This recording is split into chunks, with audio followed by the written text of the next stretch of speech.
आज holding company पढ्छौ है हामी।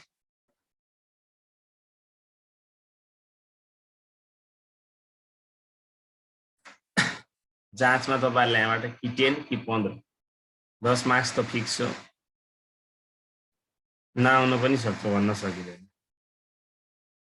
होल्डिङ कम्पनी भनेको के हो त? एकाउन्टिङ परे होल्डिङ मात्र हो।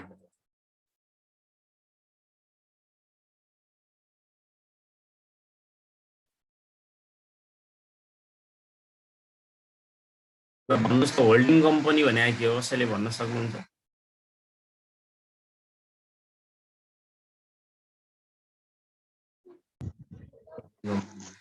एउटा कम्पनीले अर्को कम्पनीलाई अक्वायर गर्ने।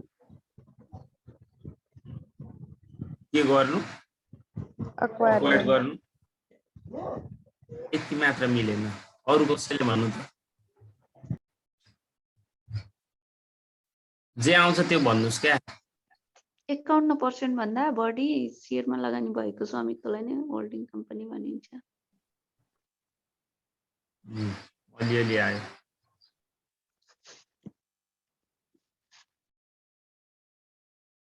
कुनै पनि कम्पनीले अर्को कम्पनीलाई खरिद त खरिद नै गर्छ, आफ्नो नियन्त्रणमा पूर्ण लिन्छ कि आंशिक लिन्छ भन्ने कुरा हुन्छ क्या। पूर्ण नियन्त्रणमा अथवा 51% भन्दा बढी उसका इक्विटी शेयरहरू खरिद गरेर सहायक कम्पनीलाई आफ्नो मातहतमा सञ्चालन गर्छ भने त्यस्तो कम्पनीलाई मूल कम्पनी भनेर भन्छ है।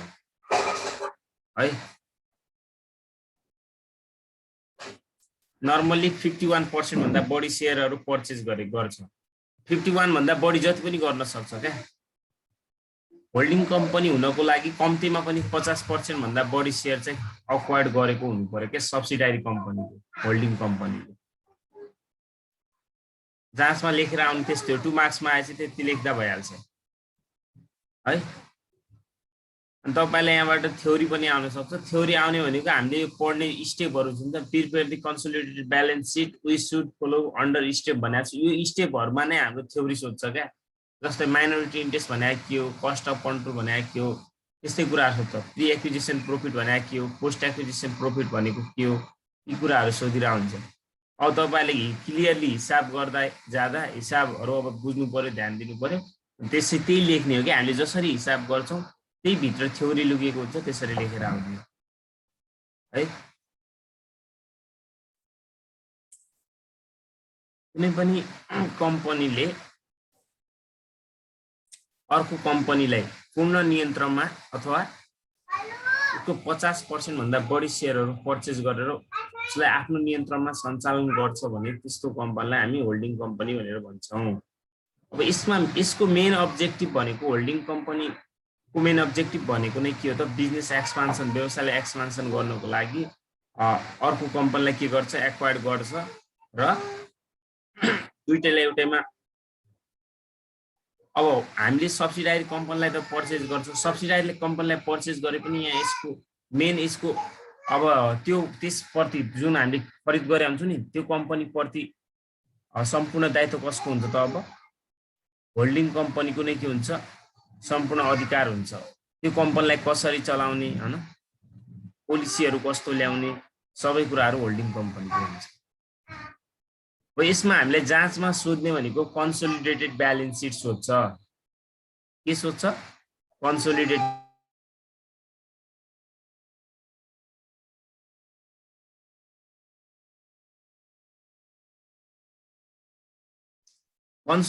ब्यालेन्स शीट सोध्छ।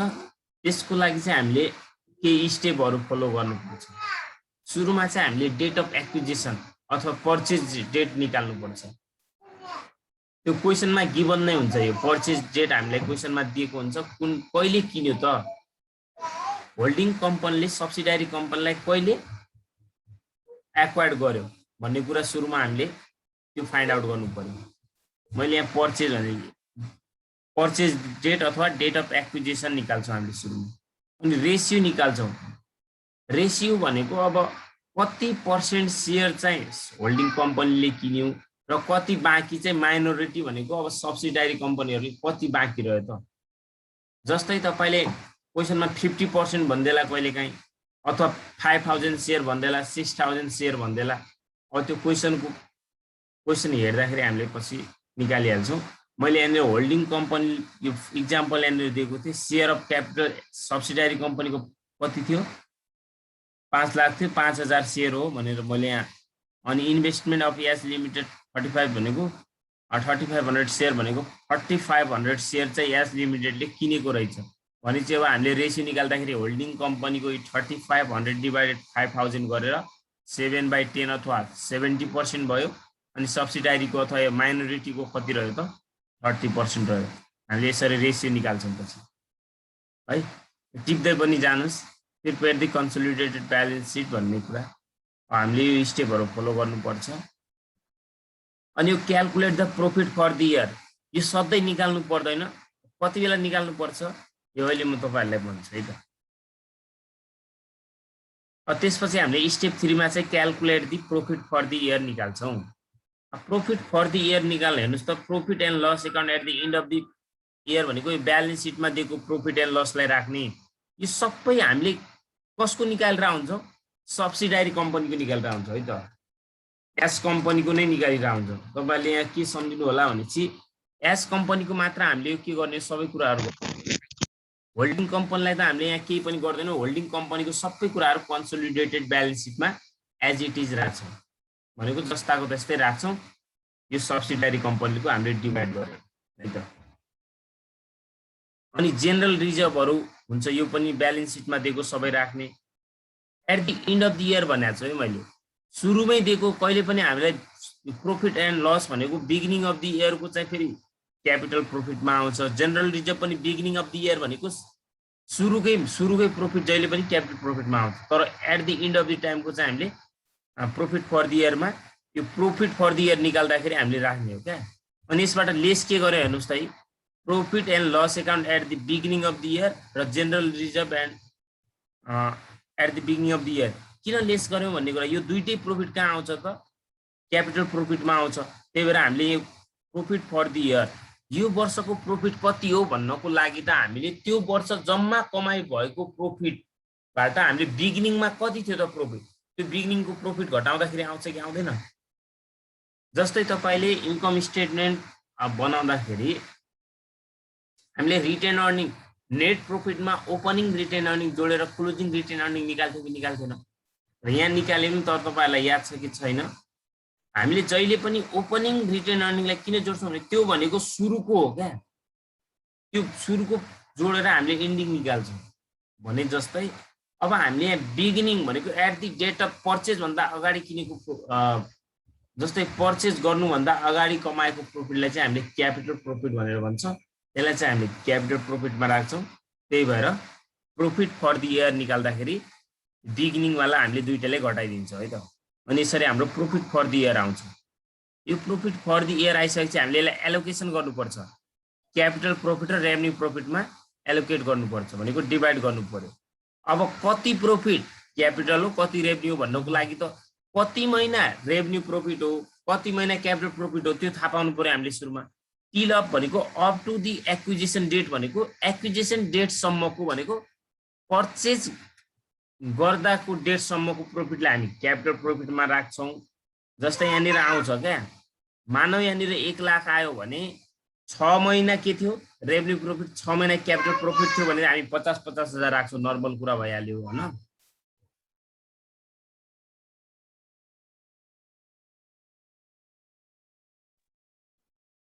6 महिना थियो भने त नर्मल्ली 50-50 हजार भइहाल्यो। तर कहिलेकाहीँ के भइदिन्छ, 9 महिना हाम्रो रेभेन्यू प्रॉफिट होला, 3 महिना क्यापिटल प्रॉफिट होला भने चाहिँ अब त्यो नर्मल्ली 1 लाखलाई हामीले 3 ले मल्टिप्लाई गरेर 12 ले भाग गर्छौँ। त्यो पछि निकाल्न जानिहाल्नुहुन्छ है त। यो अहिले यति कुरा थाहा पाउनुस्। बुझ्नुभयो मैले भनेको? यहाँनिर भनेको बुझ्नुभयो कि भएन? बोल्नुस् है।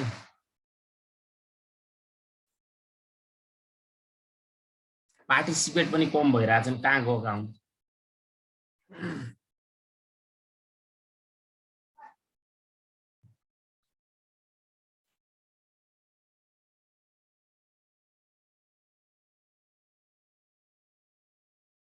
अनि त्यसपछि हेर्नुस् त स्टेप 4 मा हामीले capital profit निकाल्छौं।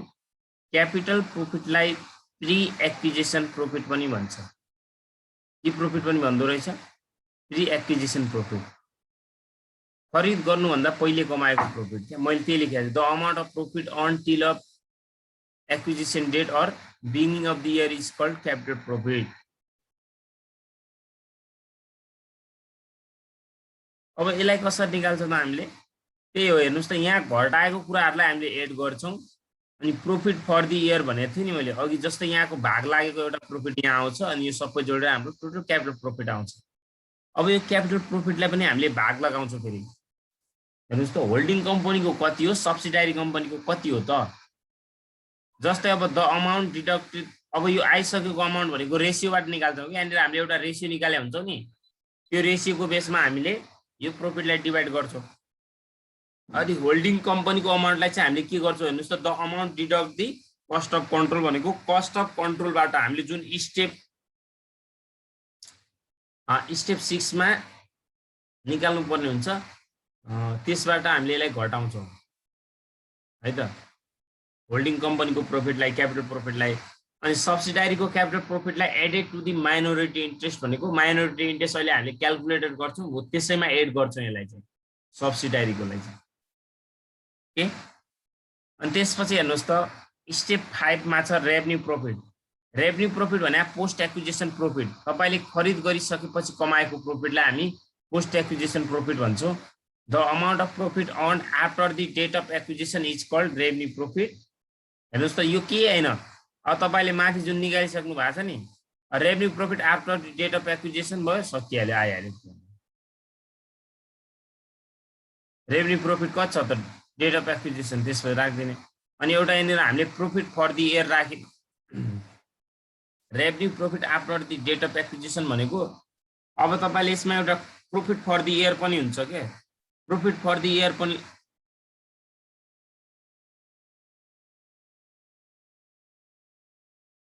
Profit for the year पनि राख्दिने। Profit for the year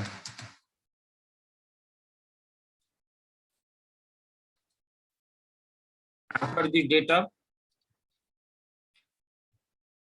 acquisition भनेको किन्नुभन्दा पछिको प्रॉफिट क्या।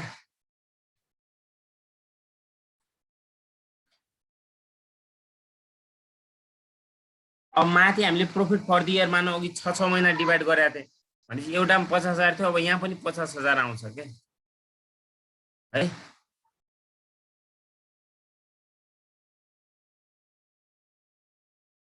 बुझिरहनु भएको छ मैले भनेको?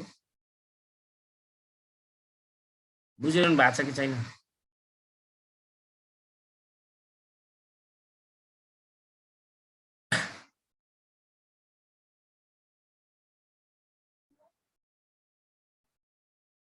बबिताजी बुझिरहनु भएको? सर अगाडिको देखाइदिनु न। अगाडिको त अहिले देखाउँछु कि म लास्टमा। होइन मेरो बत्ती गएको थियो क्या, त्यही भएर छुट्यो बिचमा। स्टेप लाने अहिले लास्टमा। हजुर स्टेप 3 देखि भन्दिनु न। स्टेप 3 देखि लास्टमा भनिदिन्छु ल म। अब हुन्छ सर। तपाईहरु सोध्दै, मैले सोध्दाखेरि बोल्नुस् क्या। बुझ्नुहुन्छ कि हुँदैन? मैले डाइरेक्ट आफै भन्दै गएर हुन्छ अनि तपाईहरुले त्यो के भन्नुहुन्न अनि कहाँ थाहा हुन्छ मलाई। अब जुन हामीले टोटल रेभेन्यू प्रॉफिट निकाल्छौं नि त्यो रेभेन्यू प्रॉफिटलाई पनि एलोकेट गर्नु पर्यो, बाँड्नु पर्यो क्या। कति होल्डिङ कम्पनीको कति सब्सिडायरी कम्पनीको। अब त्यो बाँड्ने रेशियोको आधारमा हो जुन हामीले स्टेप 2 मा रेशियो निकाल्छौं। होल्डिङ कम्पनीको प्रॉफिटलाई चाहिँ हामीले सिधै कन्सोलिडेटेड ब्यालेन्स सिटको प्रॉफिट एन्ड लस एकाउन्टमा गएर जोड्छौं।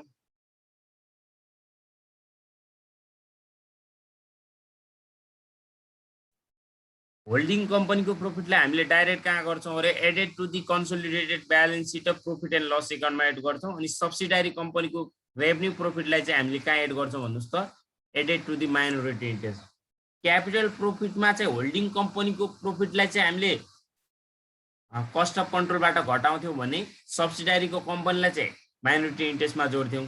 रेभेन्यू प्रॉफिटमा चाहिँ होल्डिङ कम्पनीको रेभेन्यू प्रॉफिटलाई कन्सोलिडेटेड ब्यालेन्स सिटको पीएल एकाउन्टमा जोड्ने अनि सब्सिडारीको चाहिँ माइनोरिटी इन्ट्रेस्टमा नै जोड दिने। अब हामीले स्टेप 6 मा माइनोरिटी इन्ट्रेस्ट निकाल्छौँ। माइनोरिटी इन्ट्रेस्ट भनेको के हो त? माइनोरिटी इन्ट्रेस्ट भनेको the remaining number of share claim public and other minority holder after purchase the holding company is called minority interest। भन्नाले होल्डिङ कम्पनीले जुन शेयर किनिसकेको हुन्छ नि सब्सिडारी कम्पनीको सबै शेयर कसले किन्दैन? होल्डिङ कम्पनीले किन्ने हैन के। कि 50% भन्दा बढी किन्ला, मानव 70% किन्ला या 60% किन्ला हैन, बाँकी रहन्छ नि त। मानव 80% शेयर होल्डिङ कम्पनीले किन्यो भने 20% शेयर रिमेनिङ रह्यो कि रहेन? हो, त्यो 20% शेयरहरु अदर माइनोरिटी भनेको ससाना हुन्छ नि त लगानीकर्ताहरु हो, तिनीहरुले खरिद गर्न सक्छन्। हो, ती खरिदकर्ताहरुलाई नै हामी के भन्छौं? माइनोरिटी होल्डर भन्छौं के। माइनोरिटी होल्डर हो। यहाँबाट चाहिँ हामीले माइनोरिटी इन्ट्रेस्ट क्याल्कुलेट गर्छौं। त्यसलाई नै हामी के भन्छौं? Minority interest भन्छौं। हेर्नुस् त, par value of remaining equity share held by subsidiary company भनेको अब रिमेनिङ रहेको शेयरहरुको पार भ्यालु भनेको मानौ जम्मा शेयर कति थियो, उसको अघि मैले माथि क्याल्कुलेट गर्दाखेरि कति थियो राखेको थियो? हामीले 5000 राखेको थियो। 3500 त होल्डिङ कम्पनीले किनिसक्यो भनेपछि 1500 शेयर रह्यो नि। हो, त्यो 1500 शेयरको पार भ्यालु कति हो त? 1500 × 100 हो भनेपछि 1,50,000 हामीले par value of remaining equity share held by subsidiary company भनेर राख्छौं। पार भ्यालु फेस भ्यालु एउटै कुरा हो। अनि face value of preference share debenture if यिनीहरु छ भने है, तपाईहरुले जति पनि गर्ने क्वेशनमा एउटै इक्विटी शेयर मात्र हुन्छ, अरु किनेको हुँदैन, प्राय अरुमा लगानी गरेको हुँदैन के प्राय है।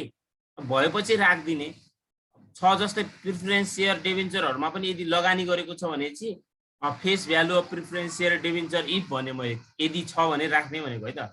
अनि अघि भनेको थिएँ नि जुन क्यापिटल प्रोफिट एड गर्ने सब्सिडारी कम्पनीको रेभेन्यू प्रोफिटलाई एड गर्ने सब्सिडारी कम्पनीमा भनेको थिएँ नि, हेर्नुस् त, हो त्यही कुरा आको। यो हामीले स्टेप 4 बाट निकालेको, यो हामीले स्टेप 5 बाट निकालेको यो कुराहरु है त।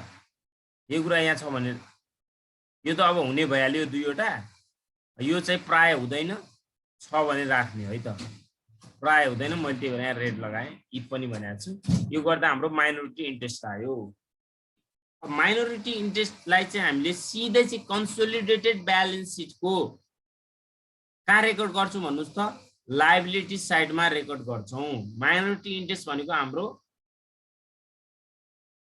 के भयो? जस्तै तपाईले होल्डिङ कम्पनीले पूर्ण स्वामित्वमा चाहिँ एउटा कम्पनीलाई सञ्चालन गर्छ, अनि आफ्नो मात्र शेयर उले त आफ्नो भयो नि त। जस्तै 30% अरु बाहिरकाको छ भने त भोलिको दिनमा कम्पनीले त 30% उनीहरुलाई त के गर्नुपर्ने हुन्छ? पे गर्नुपर्ने हुन्छ नि त। त्यही भएर के भएको यो लायबिलिटीज भएको है त माइनोरिटी इन्ट्रेस्ट भनेको। अनि 7 मा हेर्नुस् त cost of control. Cost of control भनेको के हो त? The amount paid purchase shares of subsidiary company more than par value और less than par value is called cost of control. यो भनेको जस्तै तपाईले होल्डिङ कम्पनीले सब्सिडारी कम्पनीलाई कतिमा किन्यो त? तपाईको हुन्छ जुन मार्केट प्राइस भनेको तपाईले अंकित मूल्य कति हाल्नु भयो र उसको पार भ्यालु कति थियो है। जस्तै पर्चेज गर्दाखेरि त नर्मल्ली बढीमा पर्चेज हुन्छ के, पार भ्यालु भन्दा नर्मल्ली बढीमा के गरेको हुन्छ? यहाँ पर्चेज गरेको हुन्छ। बढीमा पर्चेज गर्यो, बढीमा पर्चेज गर्दाखेरि अनि अब हामीले त्यो पर्चेज गरिसकेपछि त्यसको पार भ्यालुलाई जुन घटाइदिन्छौं, त्यो घटाइसकेर हाम्रो एउटा क्यापिटल प्रोफिटलाई पनि घटाउँछौं होल्डिङ कम्पनीको। त्यो सम्पूर्ण अमाउन्टहरु घटाइसक्दा यदि हाम्रो भ्यालु पोजिटिभ आयो, प्लस आयो भने हामीले त्यो कम्पनीलाई केमा किनेका रहेछौं? गुडविलमा। गुडविल भनेको त्यो कम्पनीको गुडविल राम्रो रहेछ अनि त्यही भएर हामीले बढी अमाउन्टमा किन्यौं भन्ने हुन्छ। प्लस आएपछि त्यसलाई गुडविल भन्छौं। त्यो गुडविल रेकर्डलाई हामीले कहाँ रेकर्ड गर्छौं? कन्सोलिडेटेड ब्यालेन्स सिटको माथि टपमा एसेट साइडमा रेकर्ड गर्छौं। अनि नर्मल्ली हामीले त्यो कम्पनीलाई यदि उसको पार भ्यालु भन्दा कममा किन्यौं, त्यो सबै अमाउन्टहरु घटाउँदा माइनसमा आयो माइनसमा आयो भने चाहिँ हामीले क्यापिटल रिजर्भ भनेर लेख्छौँ। त्यो क्यापिटल रिजर्भलाई चाहिँ हामीले कन्सोलिडेटेड ब्यालेन्स सिटको प्रॉफिट एन्ड लस एकाउन्टमा चाहिँ गएर के गर्छौँ भन्नुस् त, एड गरिदिन्छौँ है। त्यही हो मैले यहाँ लेखेको, त्यही चाहिँ अरू के हैन। हेर्नुहोस् है, मैले एउटैमा गरिदिएँ, सार्नु होला।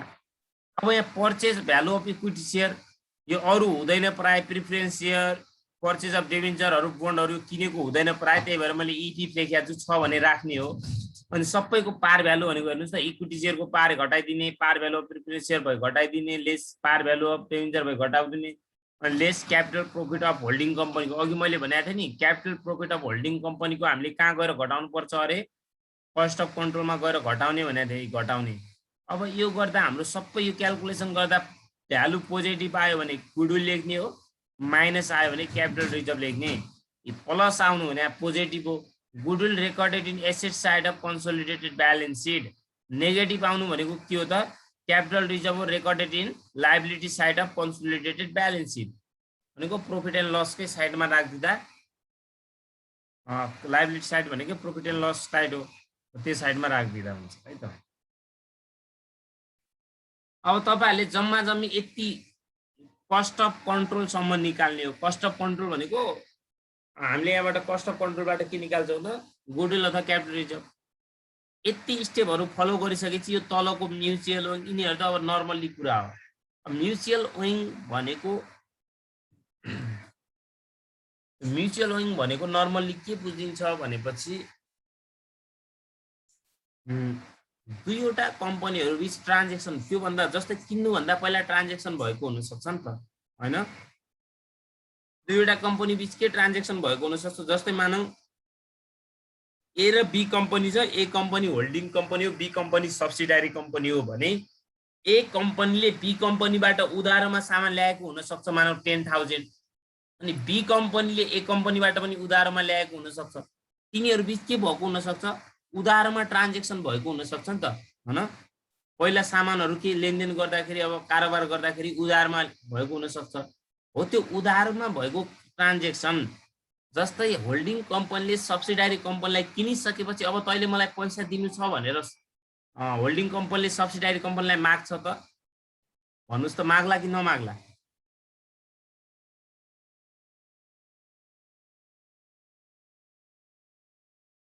तपाई आफै इमेजिन गर्नुस् न, होल्डिङ कम्पनीले सब्सिडारी कम्पनीलाई पैसा माग्ला कि नमाग्ला? एउटैमा आइसकेपछि, अब एउटै कम्पनी हुन्छ के, त्यो दुईटा एउटैमा आइसकेपछि होल्डिङ कम्पनीको नै अस्तित्व रहने भयो क्या। अब भनेपछि ए कम्पनीले माग्छ त उसलाई पैसा, माग्दैन, म्युचुअल ओइङ भन्छौँ। अनि अब होल्डिङ सब्सिडारी कम्पनीले होल्डिङ कम्पनीलाई पैसा माग्छ त माग्दैन क्या, त्यो भनेको म्युचुअल ओइङ हो। म्युचुअल ओइङ पहिला उधारमा कारोबार भएको थियो, त्यो पैसा चाहिँ तिर्न बाँकी थियो, तिरेको थिएन क्या। पेड भइसकेको चाहिँ यहाँ आउँदैन। अनपेड भनेको जस्तै अब account receivable, bills receivable, accounts payable, bills payable भन्ने हुन्छ नि त, हो त्यो भएपछि चाहिँ हामीले अब चाहिँ यहाँ घटाइदिनु पर्छ क्या। एउटा पट्टि चाहिँ लायबिलिटी साइडमा चाहिँ अकाउन्ट्स पेएबल अथवा क्रेडिटर्सबाट घटाइदिने, अनि एसेट साइडमा चाहिँ डेप्टर छ भने डेप्टर, अकाउन्ट रिसिएबल छ भने अकाउन्ट रिसिएबलबाट घटाइदिने। त्यो जति छ नि त्यो अमाउन्टलाई चाहिँ हामीले घटाउने हो क्या म्युचुअल ओइङ है। म्युचुअल ओइङ भनेको बुझ्नुभयो?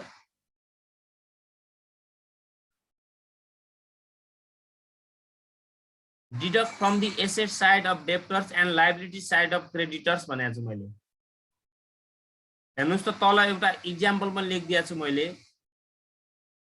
S limited purchase ₹50,000 on credit for goods from S limited, profit 20%। यो चाहिँ अब यो अनरियलाइज प्रॉफिटको लागि हुन्छ, यसमा चाहिँ हुँदैन। पैसा तिरिसकेको अमाउन्ट हुँदैन है म्युचुअल ओइङ, तिर्न बाँकी छ भने मात्र म्युचुअल ओइङ हुन्छ है।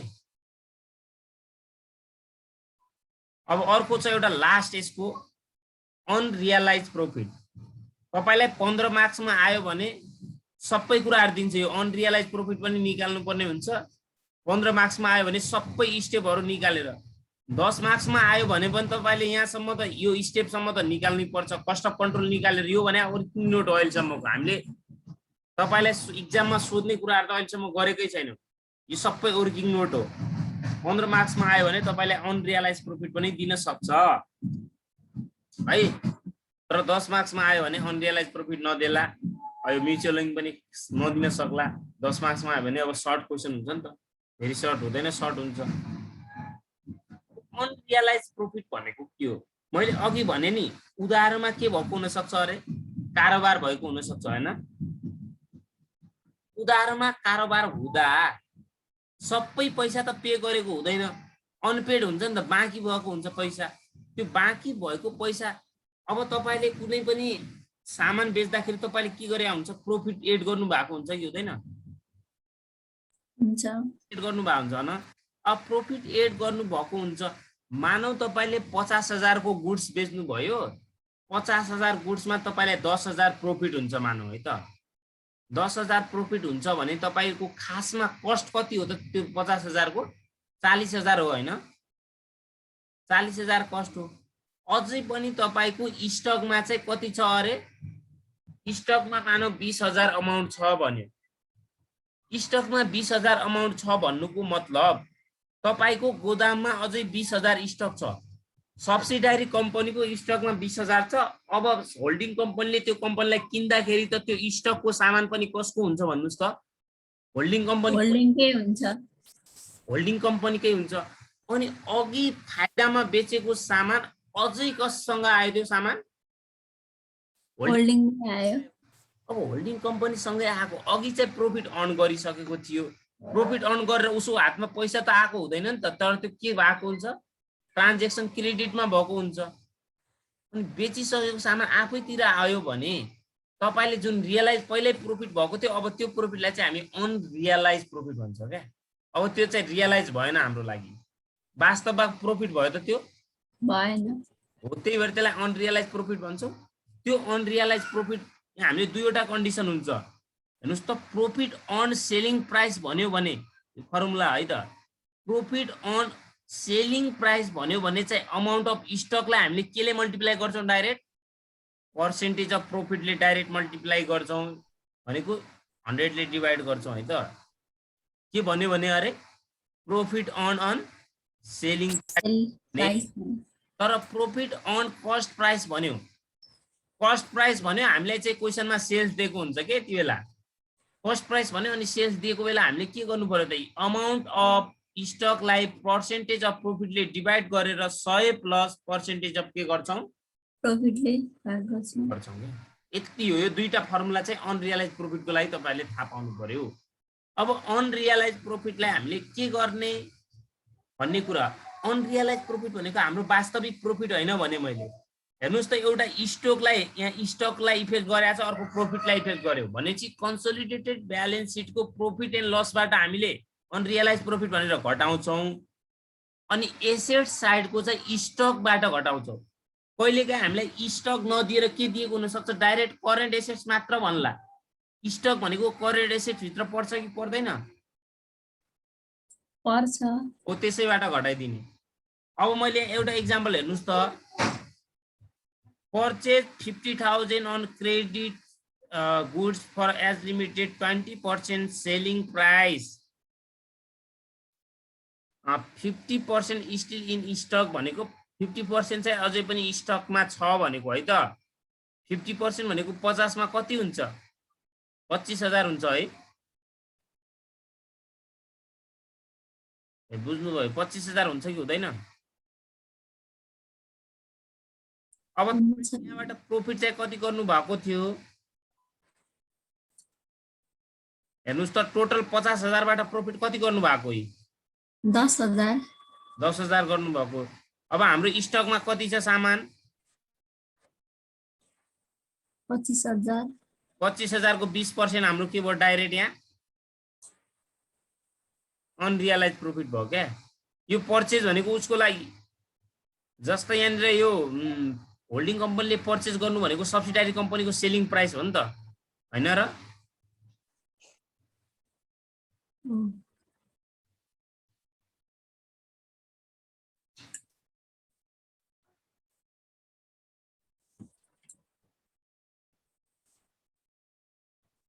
अनि यहाँ मैले हेर्नुस् त अनरियलाइज प्रॉफिटलाई के गर्ने अरे एसेट साइडको स्टकबाट डिडक्ट गर्ने र ब्यालेन्स सिटको भनेको कन्सोलिडेटेड ब्यालेन्स सिट है त प्रॉफिट एन्ड लस एकाउन्टबाट डिडक्ट डिडक्ट गर्ने अनि कहिलेकाहीँ डाइरेक्ट यो फर्मुला युज नगरेर तलको फर्मुला युज गर्नुपर्ने कन्डिसन हुन सक्छ यो फर्मुला याद सम्झिनुस् है प्रॉफिट अन कस्ट भन्यो भने हामीले माथि पर्सेन्टेज अफ प्रॉफिटलाई अमाउन्ट अफ स्टकले मल्टिप्लाई गरेर 100 प्लस त्यसैमा पर्सेन्टेज अफ प्रॉफिट जोडिदिन्छौँ भनेको यो भ्यालु कम आउँछ क्या अन कस्ट भन्यो भने चाहिँ भ्यालु कम आउँछ अनि अन सेलिङ प्राइस भने अलि बढी आउँछ क्या तल बढीले भाग गर्नु पर्यो नि त यहाँ त्यही भएर कम आउला नि त हैन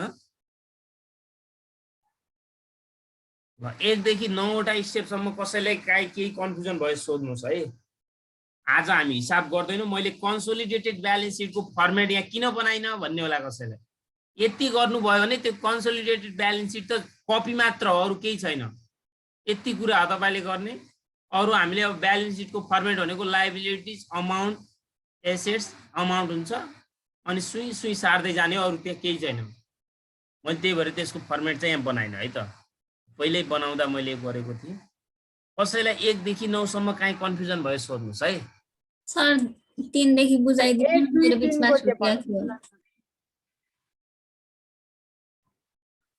1 2 3 को त केही छैन 1 को के गर्ने अरे डेट अफ एक्विजिसन होल्डिङ कम्पनीले सब्सिडायरी कम्पनीलाई कहिले किन्यो त होल्डिङ कम्पनीले सब्सिडायरी कम्पनीलाई कहिले किन्यो भनेर हामीले डेट निकाल्ने के डेट क्वेशनमा दिएको हुन्छ जस्तै मैले यहाँ यसरी यो एक्जाम्पलको लागि पर्चेज डेट भनेर कहिले लेखे हेर्नुस् त 1 कार्तिक 2075 भनेको 6 महिना तपाईको क्यापिटल प्रॉफिट भयो 6 महिना रेभेन्यू प्रॉफिट भयो भनेर म डाइरेक्ट छुटाउन सक्छु के यहाँ कसरी छुटाए भन्नुस् त हाम्रो हरेक वर्ष एकाउन्ट क्लोज कहिले हुन्छ चैत्र यसरी दियो भने उले भनेकै हुन्छ के माथि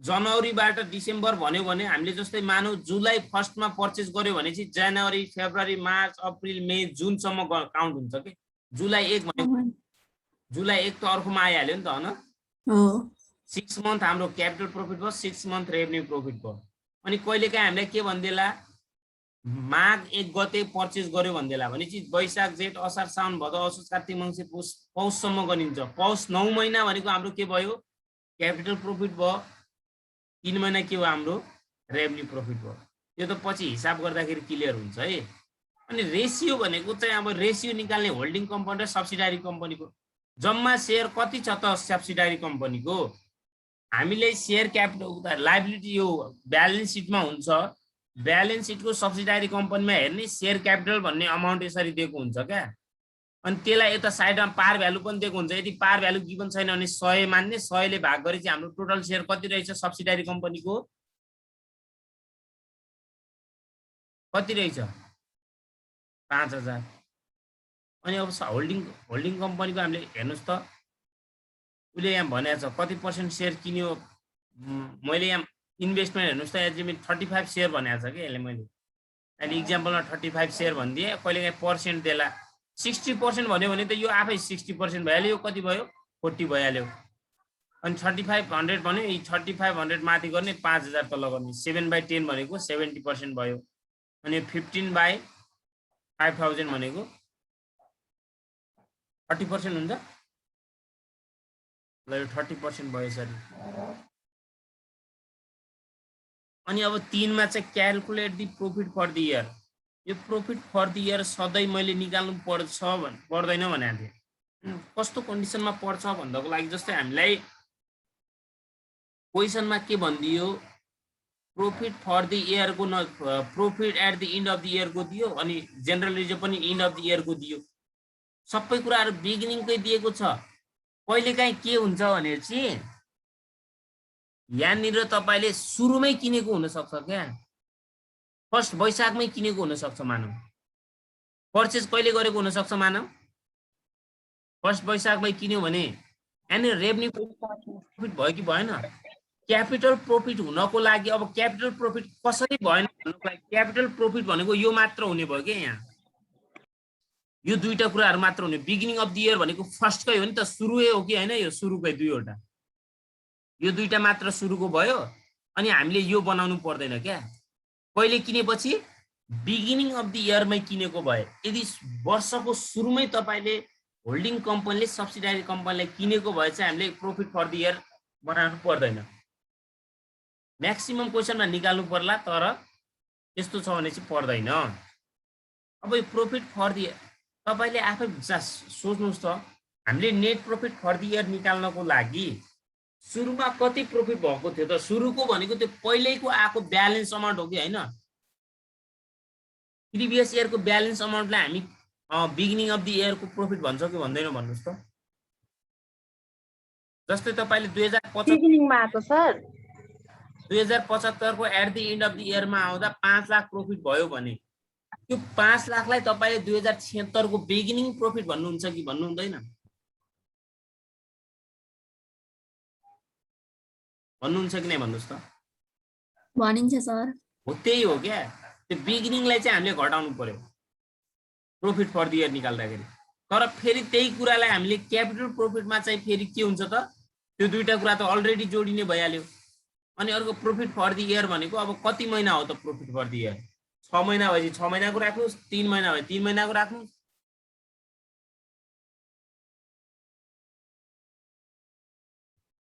अनि यहाँनिर यो दुईटा कुरा जोडेर यति जोड्ने त हो नि।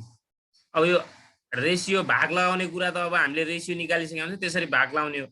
होल्डिङ कम्पनीको लागि चाहिँ deduct from the cost of control, अनि यो सब्सिडारीको लागि चाहिँ added to the minority interest. बुझ्नुभयो?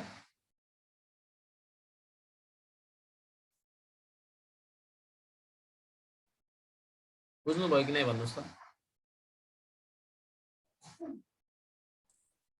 सर त्यो तलको चाहिँ बुझाइदिनु न। समग्रमा मैले के भने, रेभेन्यू प्रॉफिट भनेको, अब रेभेन्यू प्रॉफिट भने त झन् आइ केही छैन। अब revenue profit after the date of acquisition भनेको अब तपाईले खासमा profit after profit for the year. अब रेभेन्यू प्रॉफिट भनेको त्यो माथिको छ नि,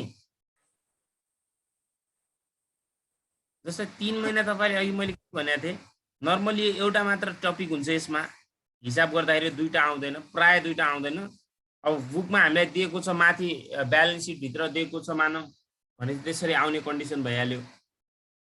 अनि तल पनि भनेको छ भने चाहिँ एडिसनल इन्फर्मेसनमा छ भने राख्ने। यसमा चाहिँ रेभेन्यू प्रॉफिट किनिसकेपछिको प्रॉफिट क्या।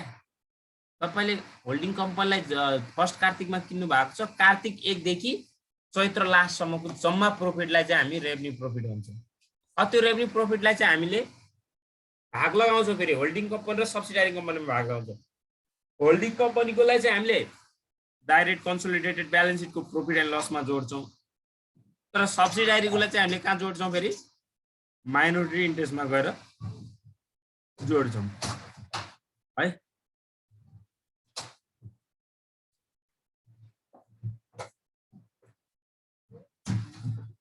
अरू केही?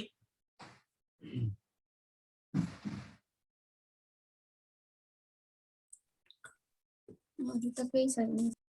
र समग्रमा अब मलाई भन्नुहोस्, होल्डिङ कम्पनी भनेको के हो?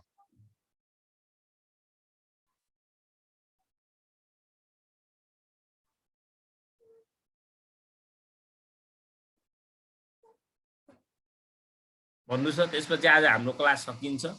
तपाईहरुले सरसर्ती भोलिको पढेर आउनुहुन्छ, अनि हामी भोलि न्युमेरिकल स्टार्ट गर्छौँ। सर अलिक तल देखाइदिनु त, म स्क्रिनसट दिन्छु। के भन्नुभयो? 4 को देखाउन, 4 को मैले सारेको छ। त्यो त म देखाउँछु। मैले के सोधेँ पहिला त्यो जवाब दिनुस् न। होल्डिङ कम्पनी भनेको दुईटा कम्पनी हुन्छ, एउटा सब्सिडारी अनि अर्को। जाँचमा आएर चाहिँ कसरी लेख्नुहुन्छ? सर म त कहिले थ्योरी लेख्दिन। त्यसो भनेर कहाँ हुन्छ? लेख्नु पर्यो त थ्योरी। ल अरूले भन्नुहोस् त, होल्डिङ कम्पनी भनेको के हो? त्यत्रो पढाए अघिदेखि होल्डिङ कम्पनी जे आउँछ त्यो भन्नुहोस् क्या।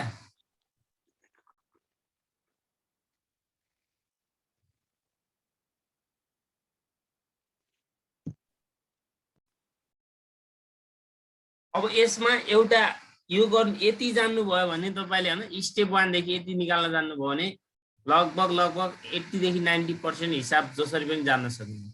अब एउटा डिभिडेन्डको केस छ, त्यो डिभिडेन्डको केसलाई म एक दिन यसको अलिकता नोटहरु लेखाउनु पर्छ, त्यो लेखाएर डिभिडेन्डको हिसाब गर्छु म। डिभिडेन्डको दियो भने अलि केही कुराहरु चेन्ज गर्नुपर्छ अलिअलि, यसैमा थप्ने हो, अरु केही हैन। हटाउनु पर्ने केही छैन यसमा, अनि थप्नु पर्ने हुन्छ, त्यो म कुनै एक दिन। हजुर तल सार्नु स्क्रिनशट लिम पढ्नै पाएन।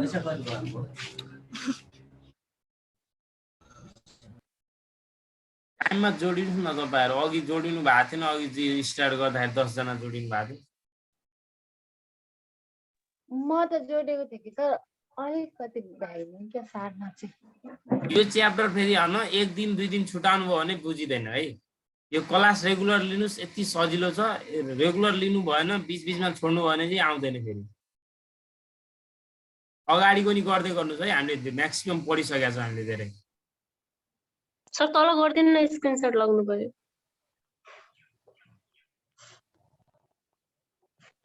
ल म एउटैमा गर्छु है।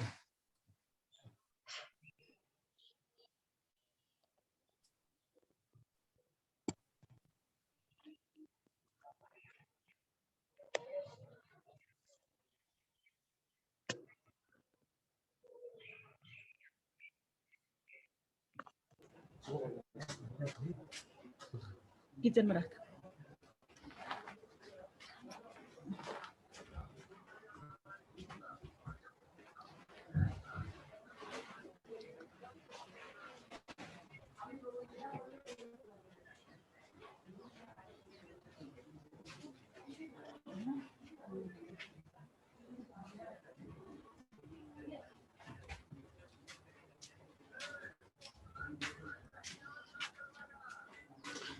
सर अलि ठुलो बनाउनु, कति सानो?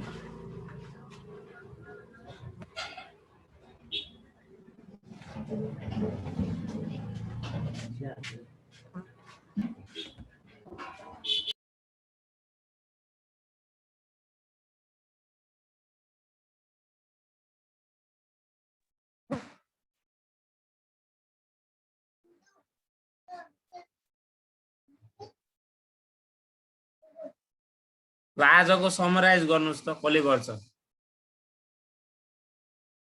सर यति हो, 9 सम्म हो। 9 सम्म। ल सुरुबाट क्लास लिने समराइज गर्नुस्। होल्डिङ कम्पनी भने के हो? त्यसपछि सर्ट मात्रै लिन आएको, केही पनि। पछि भिडियो हेर्नुस् न। तपाईहरु लाइन जाँदा तपाईहरु डेटाबाट एक दिन त क्लास लिन सकिन्छ त डेटाबाट। सकिदैन? लाइटै नभएर कि सर, चार्ज नभएर। सर मलाई चार्ज नभएर ठिक नै थिएन चार्ज, त्यही भएर लास्टको स्क्रिनशट लिन मात्रै बसिरहेको थिएँ क्या म। अनि सर भिडियो हालिदिनु होला है जसरी पनि। भिडियो त आइहाल्छ त। भिडियो युट्युबमा आउँछ क्या, अनि सबैले उयसमा हेर्नुहुन्छ होला जस्तो लाग्छ क्या मलाई। सरले क्लास दिने बित्तिकै युट्युबमा हालिदिनुहुन्छ। साइडबाट गएर हेर्दा पनि हुन्छ के? साइडमा पनि छ नि, साइडमा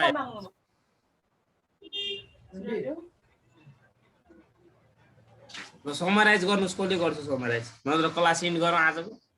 सर 5 को देखाउनु अनि इन गरिदिनु न, मैले 5 को चाहिँ गर्दै गर्दिनु।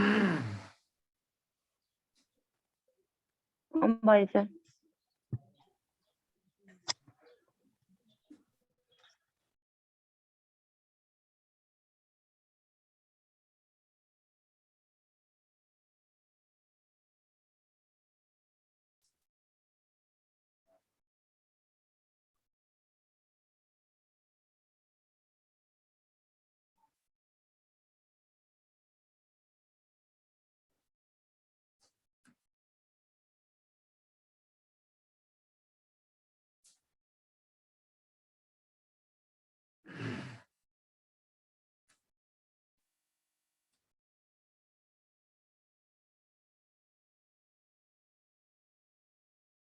मैले क्लास इन्ड गर्छु है।